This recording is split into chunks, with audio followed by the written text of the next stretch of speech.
ಅಮ್ಮ ಊಟ.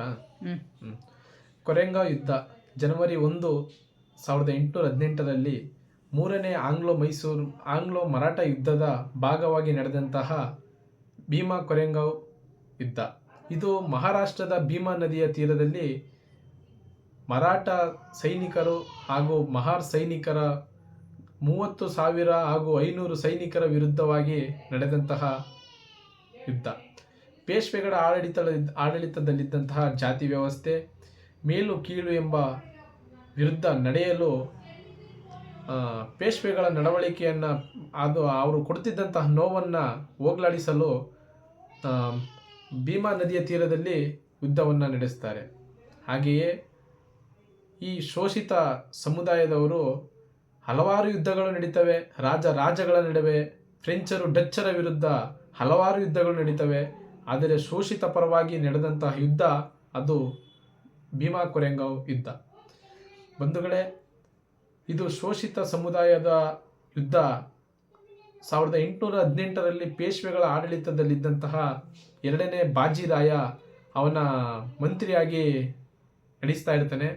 ಆ ಸಂದರ್ಭದಲ್ಲಿ ಮಹಾರಾಷ್ಟ್ರದ ಅಸ್ಪೃಶ್ಯರ ಮಹಾರರಿಗೆ ದೌರ್ಜನ್ಯಕೋರ ಸಂದರ್ಭಗಳನ್ನು ಹಾಗೂ ಅವರಿಗೆ ಹೀನಾಮಯವಾದಂಥ ಸ್ಥಿತಿಗಳನ್ನು ಶೋಷಿತ ಸಮುದಾಯರವರಿಗೆ ತೋರಿಸ್ತಾ ಇರ್ತಾನೆ.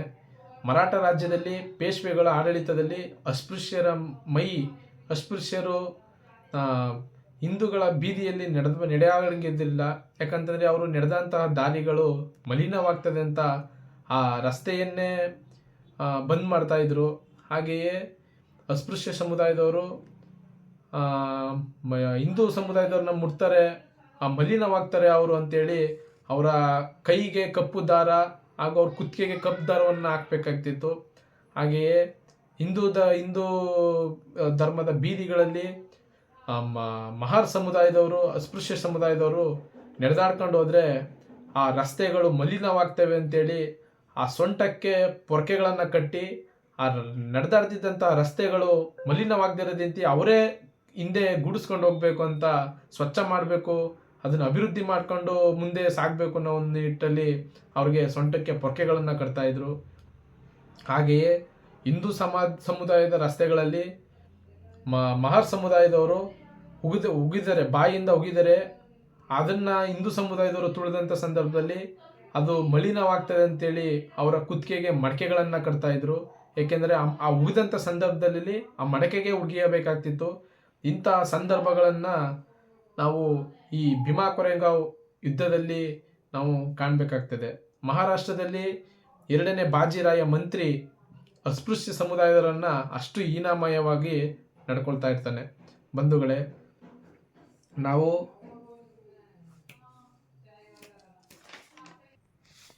ಭೀಮಾ ನದಿಯ ತೀರದಲ್ಲಿ ಬಂಧುಗಳೇ ಡಿಸೆಂಬರ್ 31ನೇ ತಾರೀಕು ಮರಾಠ ಸೈನಿಕರು ಭೀಮಾ ನದಿಯ ಬೀದಿಗಳಲ್ಲಿ 30,000 ಸೈನಿಕರ ಜೊತೆ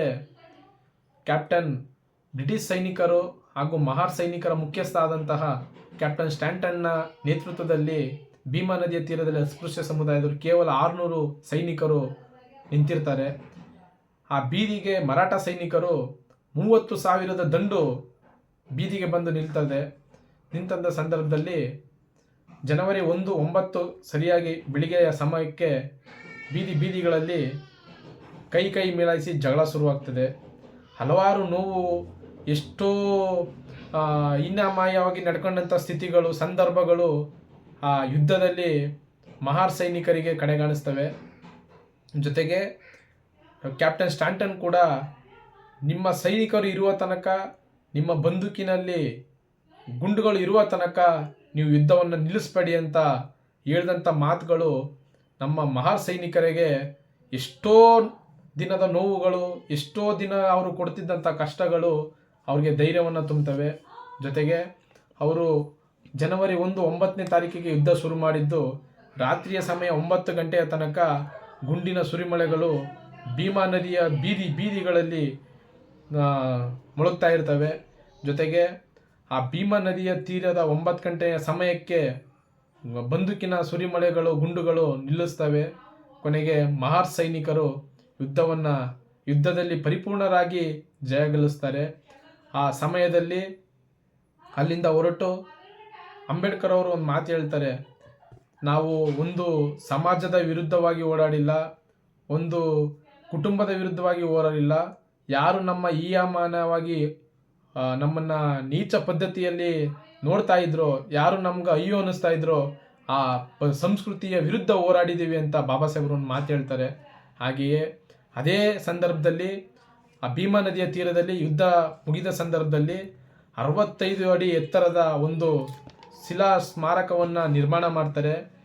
ಅದು ಮಾರ್ಚ್ 21, 1821 ಇಸ್ವಿಯಲ್ಲಿ ಆ ಯುದ್ಧ ನಡೆದಂಥ ಅದೇ ಜಾಗದಲ್ಲಿ ಸ್ಮಾರಕವನ್ನು ನಿರ್ಮಾಣ ಮಾಡಿ ಆ ಸ್ಮಾರಕಕ್ಕೆ ಬಾಬಾ ಸಾಹೇಬರು ಕೂಡ ಪ್ರತಿ ವರ್ಷದಲ್ಲಿ ಅವರು ತಮ್ಮ ಕುಟುಂಬದ ಸಮೇತರಾಗಿ ಆ ಶಿಲಾ ಸ್ಮಾರಕ ಜಾಗಕ್ಕೆ ಬರ್ತಾ ಇರ್ತಾರೆ. ಆ ಯುದ್ಧ ನಡೆದಂಥ ಒಂದು ಜಾಗವನ್ನು ಬಾಬಾ ಸಾಹೇಬರು ತುಂಬ ಪರಿಪೂರ್ಣರಾಗಿ ನನ್ನ ಜನಗಳು ಈ ಯುದ್ಧದ ಬಗ್ಗೆ ಅರ್ಥೈಸಿಕೊಳ್ಬೇಕು ಅಂತ ಅವರು ಕೂಡ ಆಗಮಿಸ್ತಾ ಹಲವಾರು ಜನಗಳಿಗೆ ಆ ಯುದ್ಧದ ಬಗ್ಗೆ ಮಾಹಿತಿಯನ್ನು ನೀಡ್ತಾರೆ.